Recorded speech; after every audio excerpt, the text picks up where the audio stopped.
Welcome to the Captain English Podcast. I'm your host, Paul, and I'm super excited to be here with all of you today. And I'm Alice, your co-host. It's great to be back in the studio, Paul. You know, I always look forward to our chats and sharing some helpful English tips with our listeners. Me too, Alice. Always a pleasure. So before we dive into today's main topic, I was just thinking, have you done any interesting travel recently? Or maybe, what's a place you've visited that really stuck with you? Oh, that's a great question, Paul. Actually, I just got back from a short trip to Kyoto in Japan. And wow, it was incredible. The temples, the traditional gardens, the quiet streets. It just has a very unique, calming atmosphere. It's so different from the bustling energy of, say, Tokyo. Kyoto, that sounds amazing. I can almost picture it. You know, that's perfect because it actually leads us right into what we want to talk about today. We're going to help you, our fantastic listeners, learn how to describe your city, or any city, in English. And we're going to do it in a very detailed, but also simple, easy to understand way. Exactly. It's one of those topics that comes up a lot in conversations, right? When you meet someone new, especially from another country, they often ask, "So, tell me about your city," or "What's it like where you live?" And it's really helpful to have the right words and phrases to share. Absolutely. It's not just about listing facts either. It's about painting a picture, making it interesting, and showing a bit of your personality. So, Alice, where do you think we should start when someone wants to describe their city? Well, I think a great place to begin is with the overall feeling or vibe of the city. Is it a big, busy city, or is it a small, quiet town? Knowing some general adjectives can really set the scene. That's a fantastic point. So, for a big, busy city, you might use words like bustling, lively, vibrant, or fast-paced. For example, New York City is a very bustling and fast-paced city. Or, my city has a really vibrant nightlife. Right. And if it's smaller or quieter, you could say it's peaceful, relaxed, charming, or sleepy. Like, my hometown is a peaceful little place, very different from the capital. Or it's a charming old town with lots of history. See? Simple words, but they give a lot of information already. After the general vibe, I think people often want to know about specific features or landmarks. What makes your city special? Yes, exactly. This is where you can talk about famous places. Is there a famous bridge, a tall building, a beautiful park, or a historical site? You can say, "My city is known for its beautiful old cathedral," or "We have a huge park right in the city center where people love to relax." And remember, you don't always need to say famous. You can say well known for or home to. For example, our city is home to a really interesting modern art museum.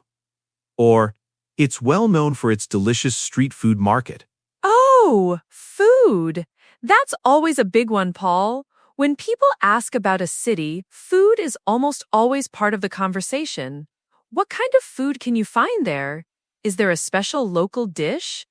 You could say, "You absolutely have to try the local seafood here. It's fresh and amazing." Or, "We have a great mix of international restaurants, but our traditional noodles are a must-try." Traditional noodles sound good. And don't forget cafes and coffee shops. My city has a fantastic cafe culture. There's always a new coffee shop to try. Or even, there are plenty of cozy pubs where you can grab a drink. These details really make a city come alive for someone listening. Absolutely. Moving beyond just places, let's talk about how easy it is to get around. This is about transportation. Is it easy to walk? Are there good public transport options like buses, trains, or a subway system? You can say, "The public transportation here is excellent. You can get anywhere by subway." Or, "It's a very walkable city, so you don't really need a car." And if it's not so easy, you can be honest. Traffic can be a bit of a nightmare during rush hour. Or, it's better to rent a scooter to explore the area. Being descriptive helps set expectations. Speaking of people, What about the residents, Alice? How would you describe the people in a city? Oh, that's a great one. You can say, the people here are generally very friendly and welcoming. Or, they're quite busy, always rushing but polite. You might even describe them as diverse if people from many different backgrounds live there. For example, it's a very diverse city with people from all over the world. Diversity is a wonderful point. It adds so much character to a place. And for those listening, if you're finding these tips helpful, please remember to hit that subscribe button. For the Captain English podcast. It really helps us bring more great content to you every week. Yes, please subscribe. We love hearing from you. Now, Paul, another important aspect to cover when describing a city is the things to do. What kind of activities can people enjoy?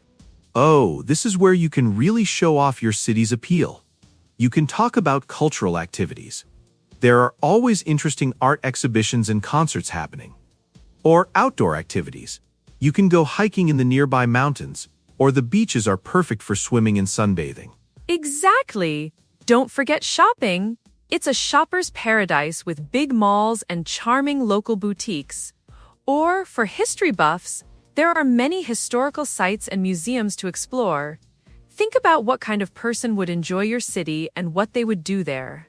That's a smart way to think about it. And sometimes, you want to describe how the city changes with the seasons.